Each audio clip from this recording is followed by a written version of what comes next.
Hello and welcome to another episode of Wheel of Horror, the podcast where two best friends spin a wheel once a week. It chooses the horror film and they discuss it. Today we are talking about 1977's Eraserhead, which was directed by David Lynch. I'm your co-host Alec. I'm Eric.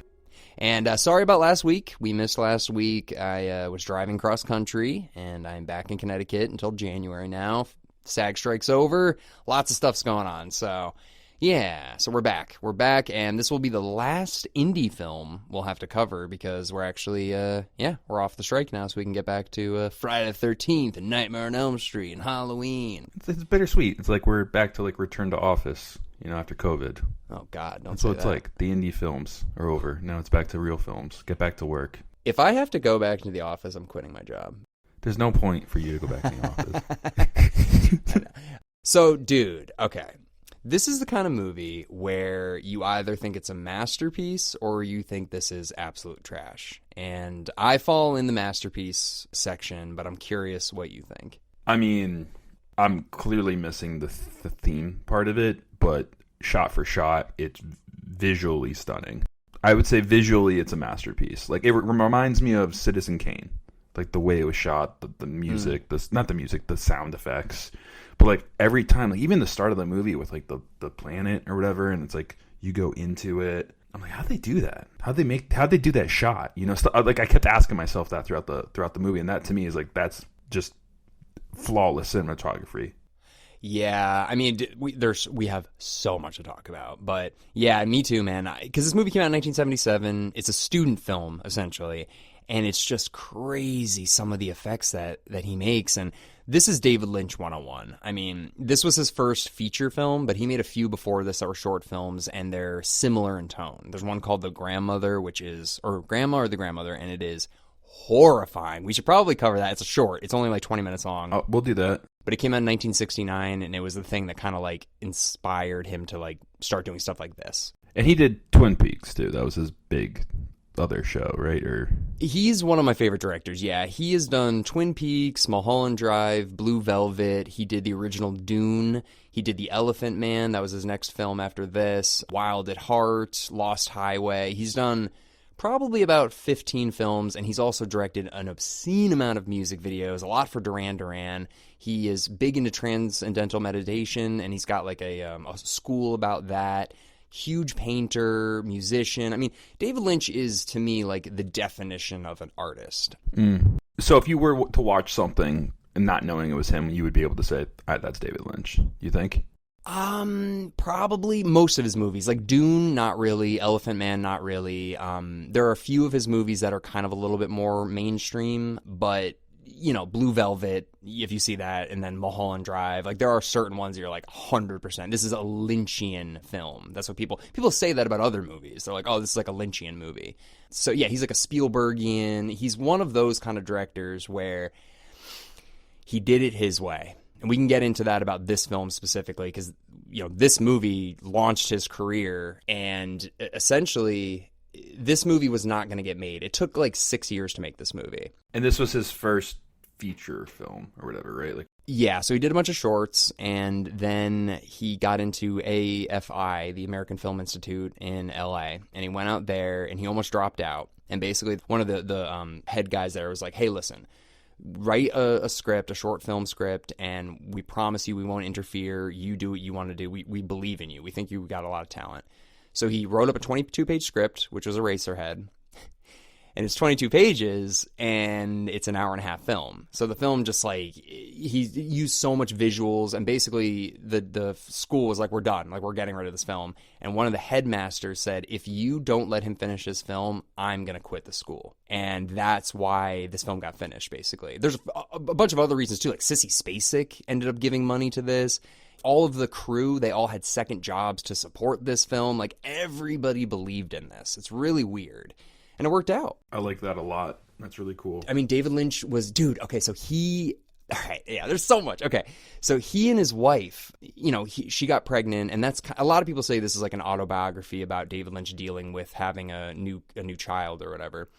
And he ended up getting divorced throughout this film. And he ended up living on the set for the last year of the filming, which is just nuts. So he slept in Henry's bed. He lived in that room for a year while they were making this movie, which is just like crazy to me. Damn. Yeah. Damn. That's crazy. But yeah, I mean, like, we can't really explain the film. You just need to see it. You know, there's a plot, but it's pretty much all over the place. I mean, I'll just say this, like, treetop wise, like, visually stunning, special effects amazing, sound design otherworldly, but the plot and, like, understanding what the hell's going on, you kind of lost me. I'm just gonna say that. And this is my first time watching it. I was a little distracted here and there, not gonna lie. I had to pause it, come back to it, so that's not really fair. I hate when I have to do that, but sometimes I have to. Mm-hmm. But yeah, I couldn't even really walk you through the plot. It's just like there's like a planet and some guy with gears, and it like you see this like sperm thing, which kind of reminds me of your Tamagotchi thing you had going with Jack, your little short you made with the Tamagotchi, the dead thing. Yeah. Like, why'd you kill me? Like, it kind of looked like that for some. That's what it reminded me of. It also reminded me of a few other things, but like he comes home to this like it looks like a crappy life. He lives in like a crappy city, and his girlfriend's like, I'm pregnant. After he goes to dinner, and the dinner's just. That's when I started to get lost, and that's like 10 minutes into the film. I'm like, what the hell? Like he's cutting a chicken, and that's like freaking. But like that's when I'm like, okay, I know what we're watching. Like I was ready for the ride. Yeah, I kind of warned you. I was like, it's weird. Super weird, yeah. You know, what you're saying, yeah, it's like a guy in an industrial town, and you can hear the sounds, like, everywhere. It just sounds like... I love that, man. You know what's funny, too? I forgot. I was going to send you a video. I had to step away, like I said, that stopped. One of the reasons why is because people were doing my neighbor's lawn, and they live like directly next to me, and I swear to God, their little tiny 4x4 lawn it took them like 2 hours to finish their lawn, and it was just like the whole time, which kind of fed into the sound design, but I didn't want to spoil the movie because half of it is the sound, so I stopped watching for a bit and came back to it. Yeah, I mean, that sound definitely would match the tone of this film. Yeah, it was kind of fun. I'll send it to you after this. It's funny. Well, one thing that'll make you happy, because I know how much you hate Philadelphia. David Lynch, before he moved out to make this film, he lived in Philadelphia with his wife, and he describes it as like the ocean of fear. He's like, I have never been anywhere where I was in constant fear for my life all the time. Who, David Lynch said that about Philly? That's what this movie is supposed to represent, was his time in Philadelphia. It was like he's like, I wanted to make it look like an industrial horror, and he's like, and that's what it was for me in Philadelphia. So I know you don't like it. I have friends from Philly, I do, and there's good people from Philly, a lot of good people from Philly, and everyone, you know, just Philadelphia. I call Philadelphia because it's filthy. But anyway, let's get back to the movie. Yeah. So, obviously, it's supposed to make you just feel, like, uneasy the whole time. Like, all of the interactions between people are very, like, inhuman, it almost feels like. And David Lynch, he's notorious for this. Like, he never says what his films are. People ask him, and he just goes, like, no, I'm not telling you. So, a lot of people think that this movie is about his daughter and, like, becoming a father. His daughter was born with like really messed up club feet, I guess, and it needed a lot of surgery. And, you know, a lot of people look at this movie and they say, like, you basically are saying you have like a deformed daughter, you know, and he adamantly denies that. Yeah. No, I think it probably inspired some thoughts. Yeah. But you being a relatively new father, I mean, did you get the vibe that this was kind of a guy's subconscious, like, dealing with being a new father? I was picking up that quite a bit. One of the scenes that like stuck out to me is when the wife is freaking out about the baby's just crying constantly. And my daughter, she's you know, we had our nights, like bad nights, but there are times when you kind of lose it as a parent, and you're just like, oh my God, like, I need sleep. Do you shut up like the woman does? No, it wasn't like that. But no, like you feel like that sometimes. You get to a point when you're just like, oh my God. Like I can't. I'm not. We think like I have work in the morning, and it's 2 a.m, 3 a.m. Yeah.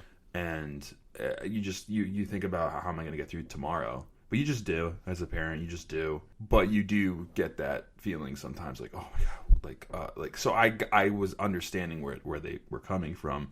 Deformity. No, I have a beautiful daughter. But when she was born, I was very scared. She was born not breathing, and she had the cord around her neck once, and she also had meconium. I don't know if you know what that is, but it's I won't talk about that, but she was it pretty much had some stuff clogging her air ducts in her throat. And they had to like suction it out right away. And I remember freaking out because Shannon, my wife, was, you know, she had an epidural and she was kind of out of it and she just gave birth. But I'm like, I can't believe this is happening. You know, you have that moment. They're calling the NICU. It was very scary. And then she started breathing, checked her oxygen. Her oxygen was good. Within 3 minutes, they called off the NICU. So it was like probably the most numb I've ever been, scared. So I kind of like understand what this guy is going through, where he's just like numb as a new father and he has a child that's deformed. So it's like a different take on it, but like I get where you're just numb. You don't know what's going on and you're freaking out. And that's what I kind of got from this movie with his deformed baby. Yeah, and the thing, you know, for people that haven't seen the movie, the baby is... It's not a baby. It's like a lizard almost. They say at the weird dinner scene, they're just like, you know, she has a baby. It's at the hospital. And she goes, they don't know if it's a baby. It's like, it is a baby. It's just premature. And it's like... It's kind of like Rosemary's Baby almost in some... Like, I got a little vibe of that. And that came out before this or after? Yeah, 10 years. Before. Way before, yeah. So I got like a little thing of that going on, too. Well, the baby... Yeah, so what it kind of looks like, it almost looks like E.T. and a worm, kind of like... But it's wrapped up, so it's only its head that's coming out. It almost looks like the alien when you first see the alien coming out of his stomach, too, almost. Yeah, a little bit. So, but dude, okay, so there's some, like, nobody knows the truth about that thing, dude. Like, apparently, people think it's like a rabbit that he skinned and then, like, attached it to a dead cat. Like, people have all these theories, but apparently he wouldn't let the editor see it. He only would edit the scenes with that thing in it.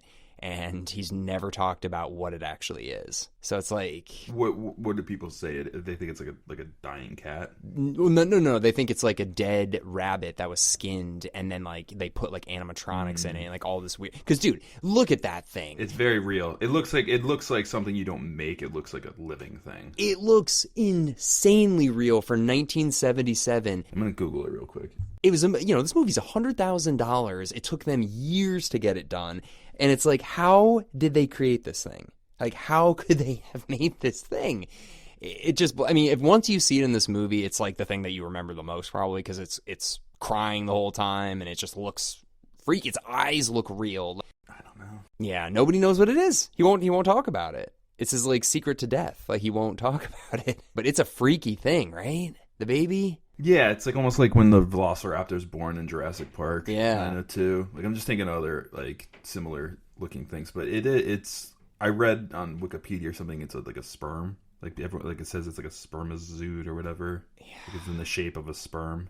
Well, that was the thing. Back to what you were talking about at the beginning. The beginning of the movie, dude, I thought was pretty straightforward. I thought that was basically like God essentially pulling the levers to pulling the strings. Yeah, like he's impregnating her there. Like that's the sex scene, and it's like there's machines are getting pulled that are impregnating, and that's when the thing drops. You know, it's like the egg. I thought that was like an egg, you know, and his head was going in front of the egg as if he's impregnating the egg. Yeah, and we see the like sperm looking thing at one point too. So it's like there's definitely like the creation concept there. Yeah, and it looks like space, and it's like the Big Bang happening, and it's like, okay, so that's what I took. I was like, this is like life or whatever.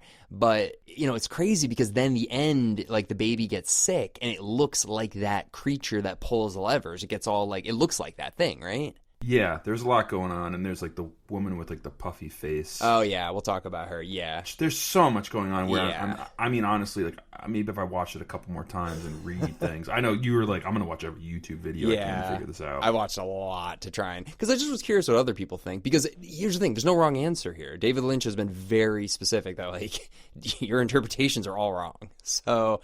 You know, just we think whatever we want. And it's not like he just shot a bunch of like random, beautifully cinematic things. No. It's like there is a purpose to yes. this. It's not just random. No. And you get that while watching it. It's like there are things that happen in this movie that are the dinner, for example, with the chicken or whatever that he's cutting and the mom coming on to him. And it's just like, what am I watching? I kept saying to myself while watching this.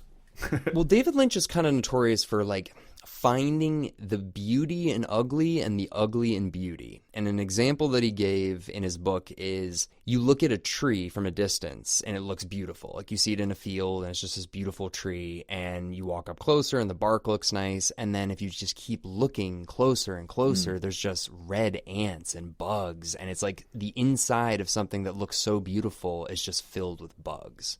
And like rot. Yeah. Yeah. But it's just how you look at it, you know? It's like, it's a beautiful tree, but the closer you get, you see the inside of what the reality of it is. And that's a lot of his stuff with like Twin Peaks and Blue Velvet, is kind of like showing the darkness within like the suburban life. It's like, oh, the white picket fence, everything's perfect. Not really. And kind of like you see a Monet from far, and then you go close to Monet, it just looks like a bunch of shit painted.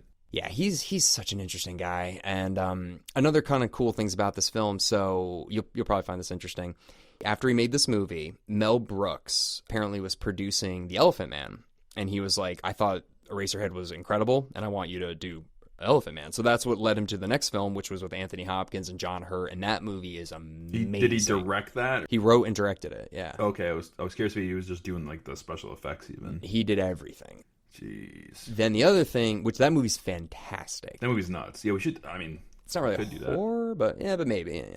But the other thing that's super cool is Stanley Kubrick said this is his favorite film. Eraserhead is his favorite film? That's what he said. So wild. And then, this is the coolest one, George Lucas saw it and immediately offered him Return of the Jedi, and he turned it down. That's after Dune, though, right? No, it's before Dune. Dune came out in 1984. So George Lucas saw this. I don't know if he saw it immediately, but he offered David Lynch to direct Return of the Jedi after What a seeing different this. movie that would be. Yeah. That would be... I don't think we'd see Ewoks. That's for damn sure. No. But yeah, so David Lynch actively turned it down. I'm glad he turned that down. Me too. I think he should have turned down Dune also. Dune's too blockbuster for him. You know that was going to be a blockbuster film because the book is just so big, you know? Yeah, but, you know, I've seen Dune. It's okay. I like the new one better, and believe me, David Lynch is one of my favorite directors, but I gotta be honest, the new Dune's really good. But yeah, so I mean, I thought that was really cool, like the behind the scenes of just like how this movie got made. It cost $100,000. It made $7 million, which, dude, in 1977, that's more than Halloween made. I mean, for the not more than it made, but for the budget, you know. So is this something that went like to theaters? So it was in theaters, but the way that it got popular was very similar to Rocky Horror Picture Show. Like it came out, didn't really make much of a splash, and then started getting like word of mouth, and it started going to midnight showings. And so were people like taking drugs and stuff to go see this? Probably. Yeah. Like this, you want to lose your brain, dude? Go see the Eraserhead. Take this little tab of acid. Guarantee that was like half of the talk. But there were certain theaters that were showing it for a year straight, and they would show it just at midnight, you know, on like Fridays and Saturdays, every Friday and Saturday, and people would come. Yeah, I can imagine that crowd like towards the end of that year, like, hey man, you still showing Eraserhead? It's like, yeah, it's the last week. Oh man, what are we gonna do next week, man? It's my weekend medicine, man.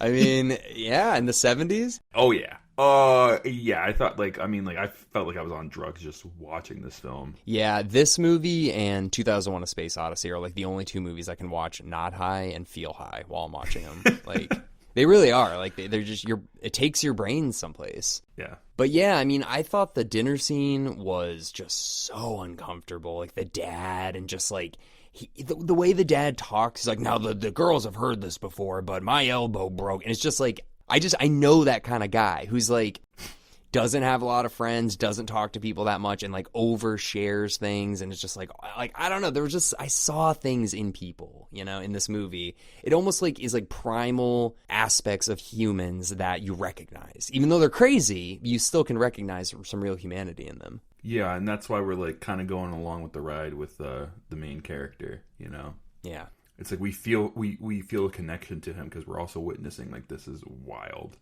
Yes, and another thing that I love about this movie, and specifically what you were just mentioning with Henry, is like there's nothing else that matters in this movie except for what Henry's going through. Like it's not like it goes anywhere basically but following Henry. You know, It might go to like a different room in the house, like when the grandma and the salad scene, like that's so weird.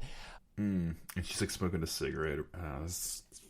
movie's nuts. It was so weird. She had the grandma toss a salad. Like, you know what it like subconsciously made me think of too is a Christmas Vacation at the dinner table. Just how crazy that dinner scene is in a Christmas Vacation, but also the turkey when he cuts the turkey and it like has this like crazy special effect. Well, I'll bring it full circle here for you. Oh boy. Angelo Badalamenti, who is David Lynch's, he just died recently, but he was his he was his John Williams to Steven Spielberg. He did the opening theme. He's like, let's all go down the fucking Christmas tree. That's a great song. That song's amazing. Yeah, so Angelo Badalamenti, who didn't do this movie, didn't do Eraserhead, but he's done every other David Lynch movie. He actually did Christmas Vacation, yeah. So. I mean, yeah, then that totally checks out, right? Yeah, yeah, maybe. The grandpa in it, too, is crazy. Yeah. He smokes a cigar and he's just like saying random shit. And doesn't like the mom or something put like a cat in a gift box and says the Pledge of Allegiance at dinner? Yeah, I mean, I think that's Eraserhead. That stems from that. No doubt in my mind now. I mean, you actually might not be wrong, maybe. Because, I mean, like, that's the thing. David Lynch is kind of like a director's director. You know, like, you've heard that about, like, he's a comedian's comedian. You know, it's like the public might not love him so much, but every director loves and respects him. We got to think about him on set, just being like, this looks insane, and laughing with the crew. I'm sure he's like, look at this freaking thing. This is insane. Like, I can just see him on set being like, this is awesome. Do you know, like, what he looks like or what he sounds like or anything? I'm pulling up a picture. Yeah. I don't know what he sounds like, but I've seen pictures of him. He talks like this, Eric. Here's what you need to do, fella. Like, he yells as he talks. It's really, he's like almost like an old time radio talk. It's so, you got to listen to him talk sometimes. And during COVID, he was releasing a YouTube video every single day. It's like, the weather in LA is 72 degrees sunny. And it's going to be a nice day for the rest of the day. It reminds me of a song from 1968. And literally, he would just do the weather every day during COVID. I love him. I'm fascinated by him. I love him. I just like there's not enough people like this, you know? He's unique. He's amazing. And didn't you just mentioned the composer just passed away like a year ago, right? Yeah, Angelo Badalamenti. Yeah, he's great. But Lynch did the music or sound design for Eraserhead. Yeah. Yeah. So, yeah, this is before he started collaborating with him. But, yeah, one of David Lynch's best friends, who is the guy in the beginning who pulls the cranks, his name is Jack Fisk. He's married to Sissy Spacek, or he was. And it was the year Carrie. Jack Fisk worked on Carrie, and Sissy Spacek was in Carrie. And literally, yeah, it's kind of crazy. The money that Sissy Spacek made from Carrie helped fund this movie, which is kind of nuts. Oh, I love that. Yeah. I love that stuff. That's so cool. Yeah, same. Because without, like, you got to go in like, hey, without Stephen King, there would be no Carrie. Without Carrie, there'd be no Sissy Spacek. Without Sissy Spacek, there would be no Eraserhead. Without Eraserhead, there might not be no David Lynch, and it's all connected. It is really crazy. And also I love, because you've only seen Twin Peaks, the first episode. I think that's the only other David Lynch thing you've ever seen, right? I'll be honest with you. I saw the start of the second season, and I kind of I'll pinpoint, but it's like fourth episode of the second season. I just stopped. I just took a break. Did you recognize Henry? Like, he's in Twin Peaks. Who's he in Twin Peaks? He's pretty much the first actor you see. He's the guy that's like, she was wrapped in plastic. He's not a main character though. That's his only. No, he's in like every episode. He finds the guy with the gray hair at the dinner table who's like freaking out too. Who's Henry? Look at. Yeah, his name is Jack Nance, and he's I can't remember his name in Twin Peaks now for some reason, but he's married to the mom from Carrie. What's her name? What's the mom from Carrie's name? She just passed away, right? Yeah, what the hell is her name? Let's see. Something Catherine? No, god darn it. So I'm double dipping with all the stuff I'm looking up. Piper Laurie. Yeah, so Jack Nance is married to Piper Laurie in Twin Peaks. And Jack Nance he's been in pretty much everything David Lynch has done, but this was his. Oh, snap. I know that. Yeah. Sorry, he's so much younger that I wouldn't have recognized him. Well, he died, dude. He was like 56. Dude, his death is crazy. So he was in LA and he was having lunch with somebody, and he's like, "Hey man, you got like a black eye or whatever." He's like, "Yeah, like I was trying to break up a fight at a donut shop earlier." And he's like, "Oh geez." And then he went home and he just died. So he got punched in the face trying to break up a fight, and then that killed him. kind of like Bruce Lee, right? Didn't that happen to Bruce Lee? I don't know. Did it? He had a hematoma or whatever. Yeah, apparently, yeah, they just found him in his bathroom. He just fell over. He was 3 times over the legal limit with alcohol. He was like 0.24. Well, yeah, when you drink and get a concussion, it's Yeah. like game over. I think that's what happened. So he got punched in the face and then drank a lot and then died. And he was in his 50s, you know? It's like, god damn. It sucks. That's sad. And then remember the log lady from Twin Peaks? It's been a while, but no. Anyway, so she's in the she worked on this movie too, and I just thought that was cool. I don't know, like everybody really they've all worked with David Lynch pretty much since then, and I thought that was really cool. Don't you have a video with the guy from Twin Peaks?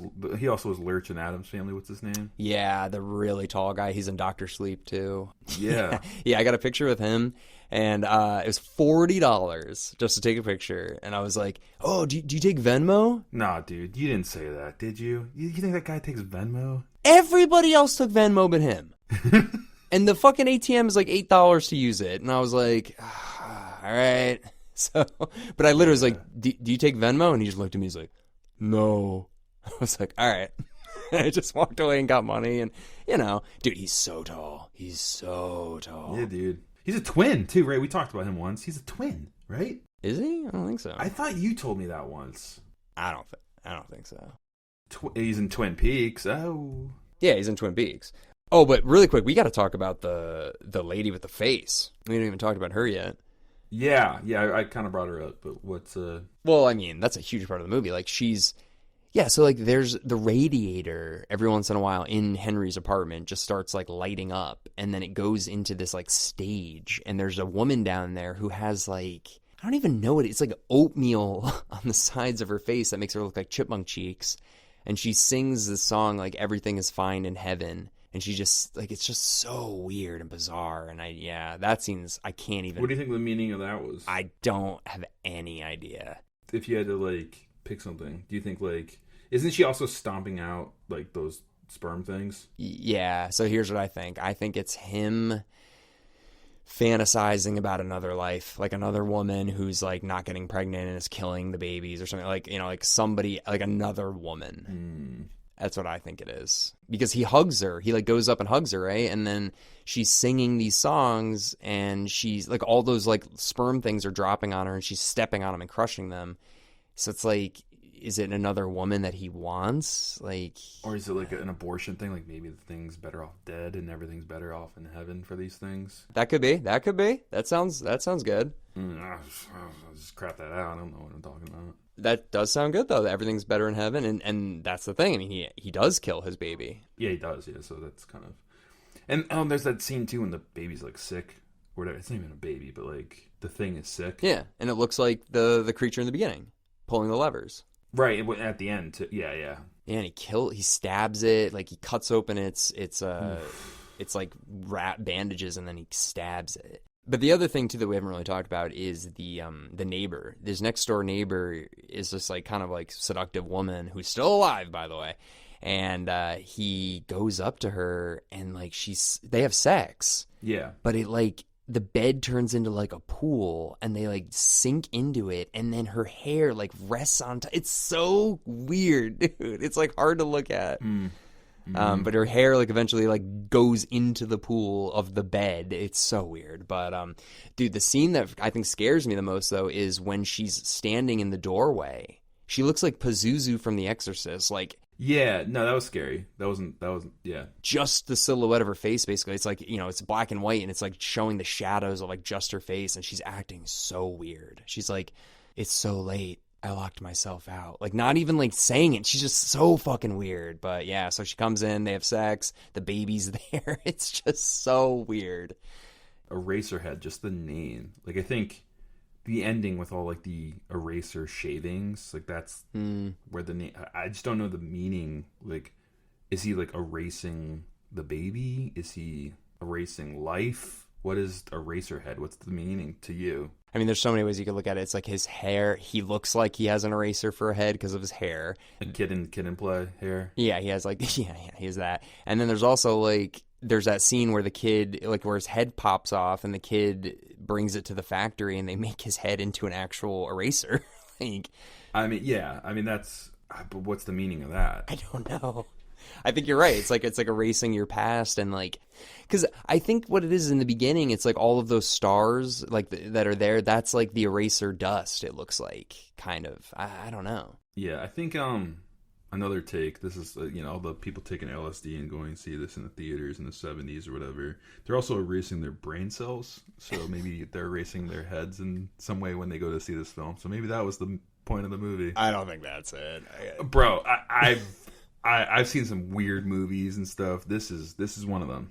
This is up there of like, I constantly was like, what the hell am I watching? Like, even though I kind of picked this. You did. So this isn't like, what is Alec having me watch? And I was like, oh, I saw this Eraserhead's like one of the top indie films of all time. Mm-hmm.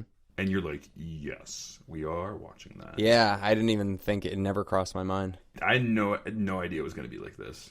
Oh, yeah. This is not how most David Lynch movies are. Like, his movies have more of a narrative structure than this one, but there are a lot of very strange visuals. Like Joe Testa had never really seen any of his movies, and then one day he watched Mulholland Drive, and he's like, dude, it's so weird. But there's one scene where, I won't say what it is, but he's like, I think that was one of the scariest things I've ever seen in my life. And I was like, yeah, it feels so real, but yeah. I'll tell you this, after watching this, I had really trippy dreams the next night. Like, yeah. I think it just, something about this movie does something in your brain where you watch it, and I had I won't even tell you the truth, but they were weird. Yeah. And, yeah, it's definitely an acquired taste to watch David Lynch stuff. It is. It's not for everybody. I totally get that. And I wouldn't suggest this as your introduction to David Lynch. I think this is a little too abstract. But the thing is, and before we wrap up here, I mean, I just want to say, like, this movie, it's like the encapsulation of passion and creativity, and it led to a career. And in 2004, they brought it into the American Congress of Film. Like, it's relevant. It's a preserved film now. Yeah, and like, not many films get prestige like that. And I can't speak highly enough about David Lynch. I just, he did the Twin Peaks revival series in 2017, and he wrote and directed 18 hours of television. No one has ever done that. Yeah, man. I'm going to say this, and I know you're done with Twin Peaks. I really, really want to give it another shot. Yeah, I brought him here. What I should do is, since I know the first season enough, I remember I should start with the second season and go from there, and see if I can get back into it. I think that's a fair way to get back into it. Yeah, second season goes through a tiny bit of a lull in the middle. You told me that, and that's what I hit, and I kind of got like, oh, I'm kind of done. Yeah, because they ruined it. But anyways, and then the last couple episodes of season 2 are amazing, and then season 3 is fucking fantastic. So, and season 3 is the one, not the remake, but the newer. It's 25 years in the future. Yeah, it's season 3. It's not like a reboot. It's literally season. It's called The Return. Twin Peaks: The Return. And there's a couple like films in between that you have to watch, or I would highly suggest. It's called Fire Walk with Me. It came out in 1992. It's a prequel/sequel to Twin Peaks, the first 2 seasons.